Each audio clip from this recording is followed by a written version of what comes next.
Porter, do you want to go see your friend? Well, you know I do. And I'm going to give her some sugar. Porty dog.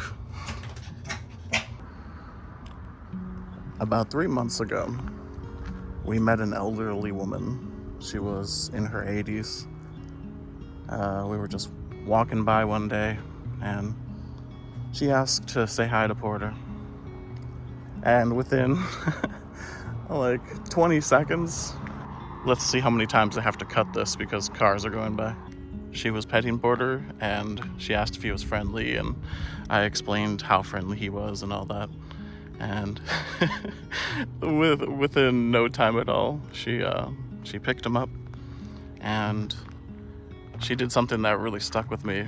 She pressed his face against her face, and she was just sitting there quietly for, probably a good minute.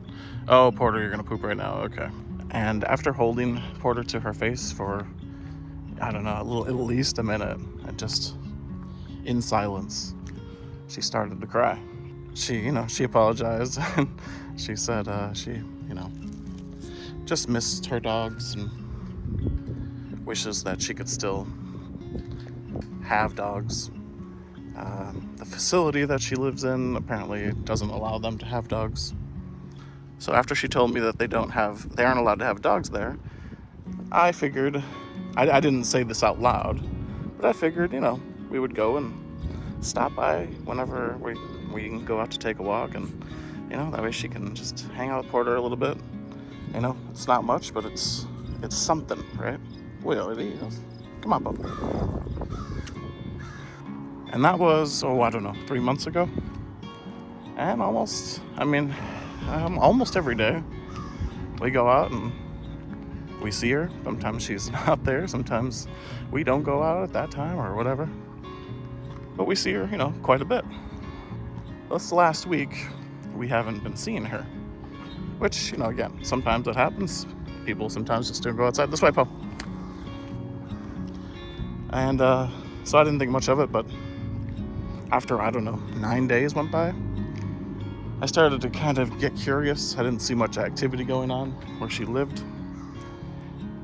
And just 20 minutes ago, we walked up there, and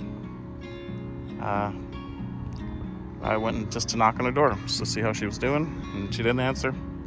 So I knocked on her neighbor's door, which this all feels weird for me, It was going up to random people's houses and knocking on the door.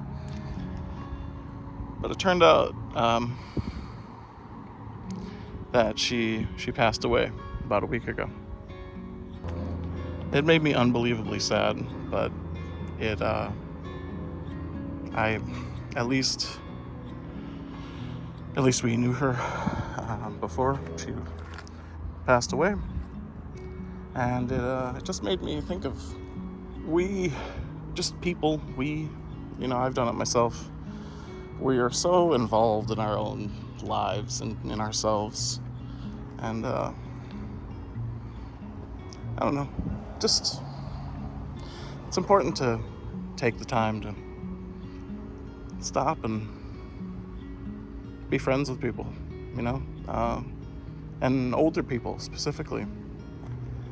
Older people are often lonely. They often don't have, the ones who don't have a lot of family or friends, they want to just hang out and talk to you sometimes, and realistically, you have time. And it's such a horrible thing. Loneliness. It's a terrible thing. And a lot of people out there, a lot of older people are dealing with that. So yeah, and especially if you're lucky enough to have a good boy like Porter who can hang out with people and just be a sweet dog. It's nice to be able to just give someone that for just those moments, right? I guess that's all I wanted to say today. Rest in peace, Martha, and I'm glad that we could give you some a little tiny bit of comfort before a year ago.